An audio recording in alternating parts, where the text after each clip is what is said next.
hello, all you lovely people. My name is Deasia Monique, and welcome back to another episode of the Dear Diary podcast.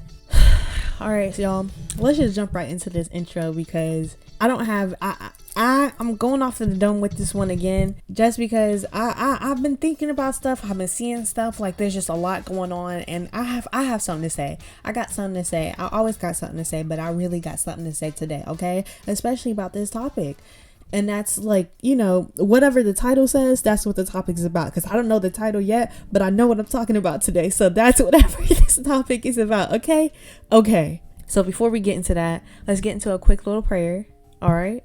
No need to bow your heads. But dear Father, I would just like to say thank you so much for bringing us together again. It is always a great time whenever you bring us together. And Lord, I just love that you continue to bless us. Bless us with your knowledge, bless us with your spirit, bless us with your wisdom, especially your wisdom, Lord, wisdom that is not of this world, wisdom that comes through you, from you, and you allow us to speak that into the world, speak your truth, Lord. So thank you for allowing us to do that. And Lord, I hope that you continue to bless me and others with the voices, the strength, the resources to be able to do that. Lord, please allow us to reach audiences that are able to receive that, want to receive that, and help build upon your foundation, Lord, the foundation that you have laid, Lord, I thank you so much for today's episode, and in Jesus' name we pray, amen.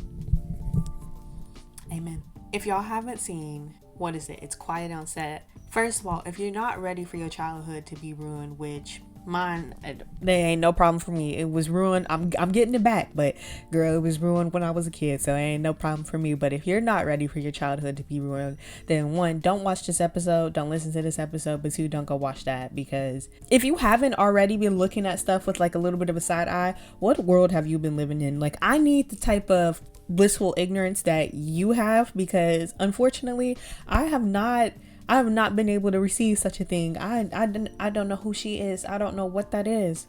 But anywho, now this episode, and this isn't necessarily just about that. I'm talking about a little bit of more. So like, I'm going to be referring to that episode, but I'm going to be referring to other things as well. And this is just my opinion on certain things. And if that is something that you do not like, you don't got to listen.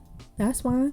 Like, you won't hurt me. It's okay. You won't hurt my feelings. I won't be hurt. It is okay. You can click over. You can either go watch another episode or just skip this one or completely just log off. That's okay. That is fine. And now that we've gotten that out the way.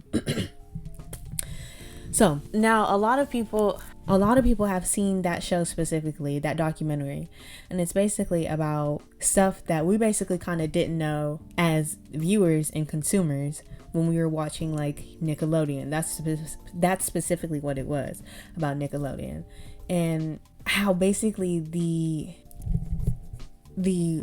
stuff that was going on, the stuff that we saw, especially as kids, it was driven and directed more for adult entertainment in the form of cartoons and stuff for kids, but it was literally jokes written for adults by adults.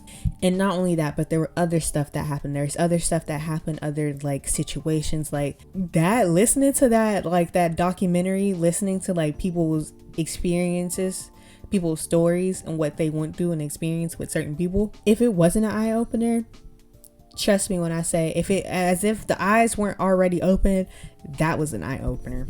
But one thing that was really highlighted, again, was, like I said, adult jokes. And I feel like as a kid, that did not go over my head. It did not. As a kid, I picked up on that so easily. I would, especially in like Victorious. If y'all are adults right now, please go rewatch Victorious and see how many jokes and scenes and just things of that nature. See how many things that you pick out of that were meant for adults but aimed for children. Please see how many things you pick up, because I promise you lose count on them hands, because it was a lot. I literally was looking at jokes and I'd be like, he was trying to cuss, like he was saying something completely different. I picked up on that, but like I would look around, nobody else is looking at that. I'm like, do y'all not hear the same thing I'm hearing? Are y'all not seeing that?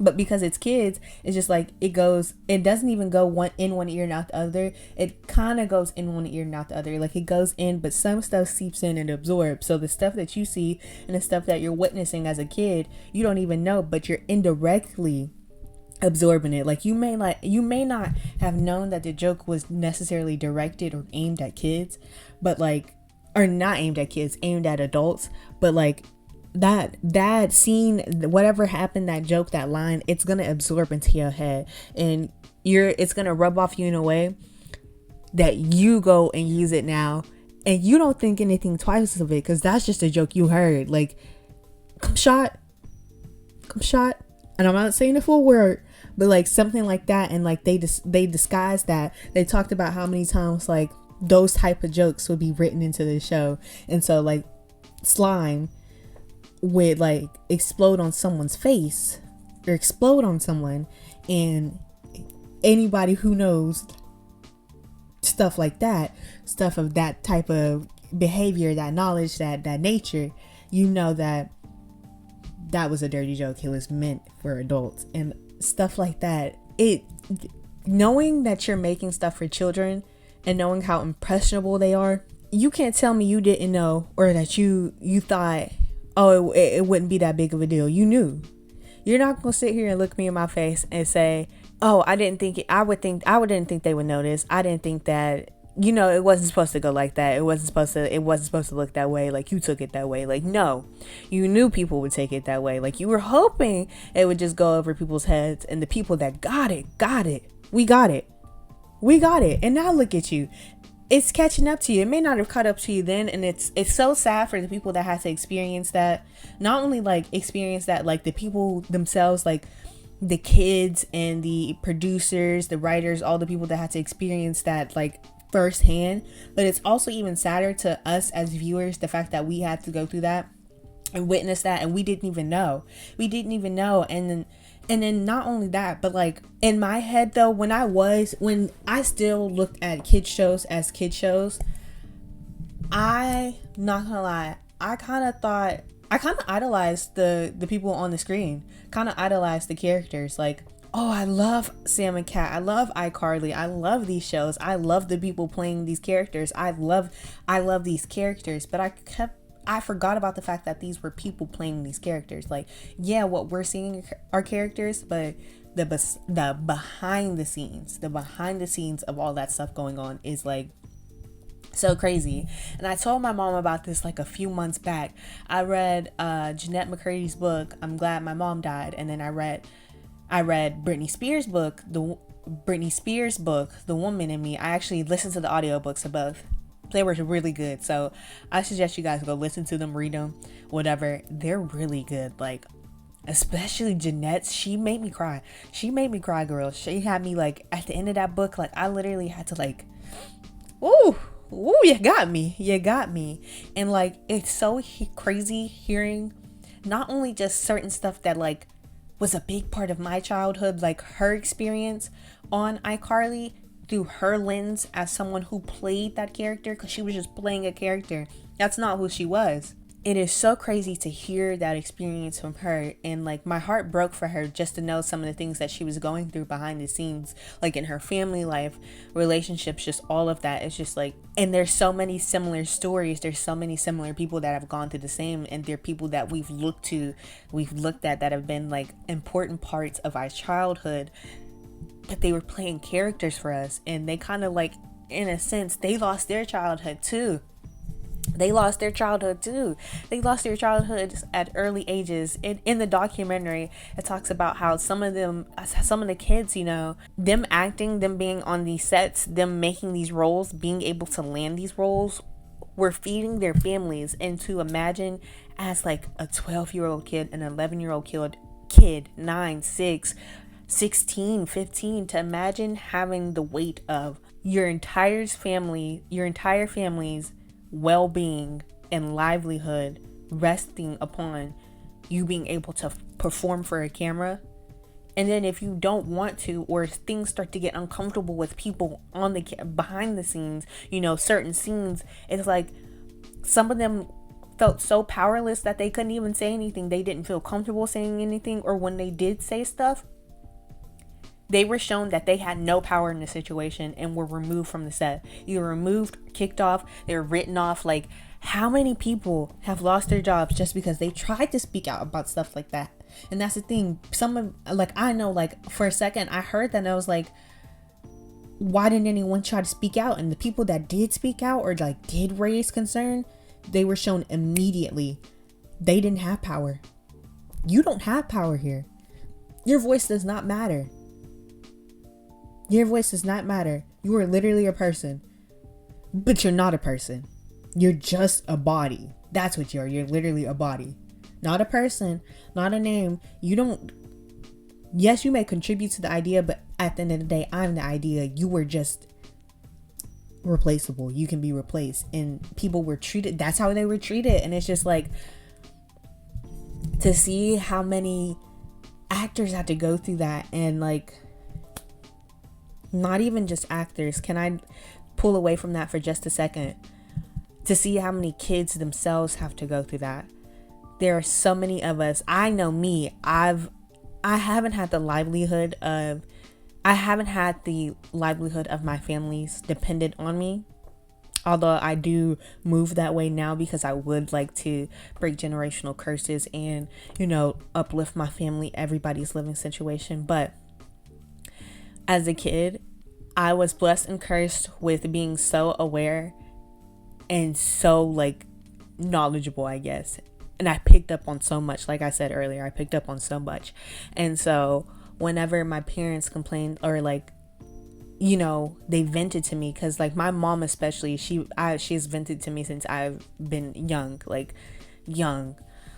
So I always knew about our financial situations, things that were happening, things that other kids probably wouldn't know about if it was going on in their household, and even like my siblings didn't know about. Like, there's certain stuff my siblings didn't know about at all until like they got older, like around this age now, that I knew about as a kid. And they were like, I was like, I knew. And like, because of that, it made me so like, what's the word? Not concerned, but like also concerned. And so like, for when it came to like prom and like homecoming, stuff like that, big stuff that I wanted to do, big stuff that I knew cost money, if I myself couldn't afford it, I didn't necessarily ask for it, because I would always hear about those like financial problems. And like, not saying that my parents wouldn't do it for me, but my thinking, my thought process was, well, if I know that they've already complained to me about not having already, why would I ask for something that I know is going to make them not have more? And not everybody has that type of thinking. That's the thing though. Not every kid has that way of thinking, and not every kid should. I mean, yes, awareness is great, but like, as a kid, you're not thinking to be aware. You're just like, Mom, I want this Lego set, or I want this new, like, I want this GameCube, stuff like that. You're seeing other friends with it, you're seeing it on TV. You're just like, as a kid, you're just like, oh my goodness, I want this. So you're not thinking like, oh, it costs money to get this. My parents have to come up with the funds for this. My parents already don't have the funds for this, but they're going to try to come up with the funds for this. Is this going to put them in a financial burden? You know what? I'd rather just save the money and make sure they have money for other stuff. So I'll go without. And I felt like I sacrificed in that end. And it's not necessarily a bad thing or anything like that. Like, I'm not looking at this and like, I don't want you to look at me and be like, oh, poor her, pity her, woe is me. It's not the case. It's just like, also in the same breath, I wish that I did get the chance to live within blissful and peaceful ignorance as a kid a little bit longer. And I feel like a lot of kids and a lot of children were robbed of that childhood. And I do say robbed, and I know that sounds kind of bad. I say robbed, and that sounds kind of violent, but like, certain kids shouldn't be subjected to certain things and certain ideas and certain lessons and values at such a young age. Now, am I not saying to instill certain morals and values? I'm not saying that at all. Obviously, you want to instill integrity, kindness, like honesty. You want to show them what hard working looks like, what being able to earn looks like. I'm not saying don't show that, but I'm also saying do it in a way that still allows them to be a kid, and so they can still enjoy the freedom of being a kid, because that is such a blessing. To be a kid is such a blessing. I would go back to being a kid if I could. I'm not gonna even lie to you. If I knew that I could go back to being a kid without, like, yes, like, obviously the knowledge I have makes me not want to, but like, if I didn't have the knowledge I had, I would want to go back to being a kid, just for the simple fact that I just want to live in that peaceful, like, ignorance. Like, I want to live in a kid's world without adult problems. No type of adult problems. The only kid problems I want to have is what clothes I'm putting on my Barbie or Bratz today. That's the only kid problems I want to have, okay? But a lot of kids, like I said, either didn't get to experience that, or that experience was taken from them early. And it's just like, I used to think that though, because I didn't get those experiences, I would never be able to experience that. And I'm learning now, though, as an adult, that I can still experience that.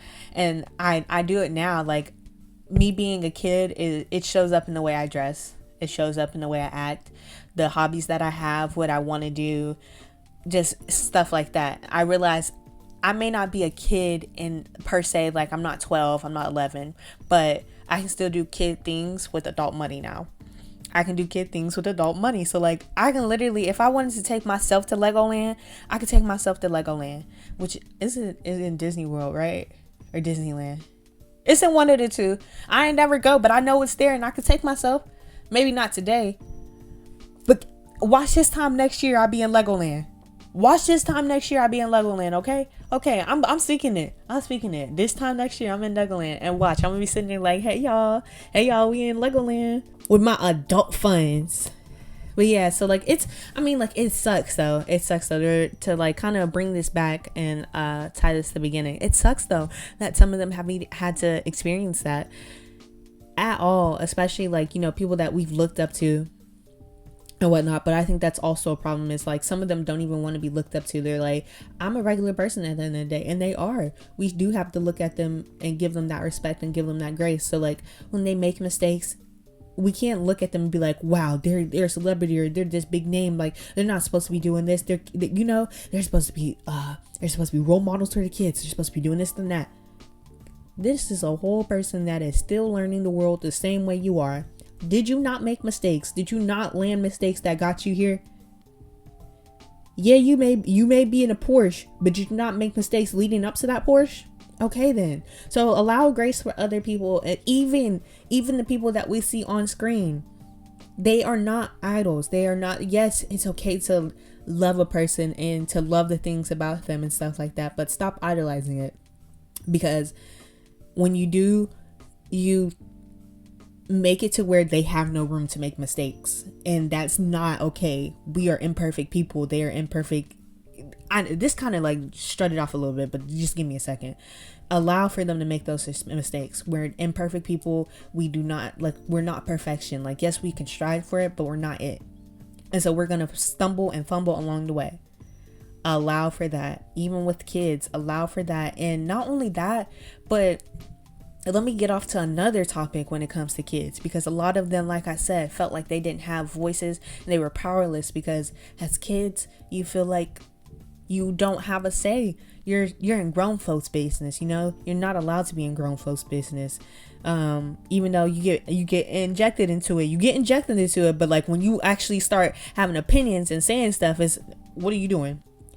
Kids are allowed to have opinions, and we can learn so much from them. They are here for a reason. We are supposed to learn from them.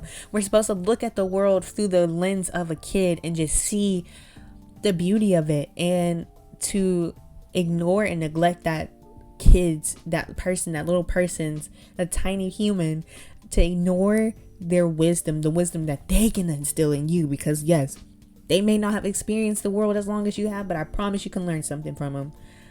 Stop shunning and shutting down their voices. It is so time for us to uplift each other's and uplift our kids, uplift our younger generation's voices.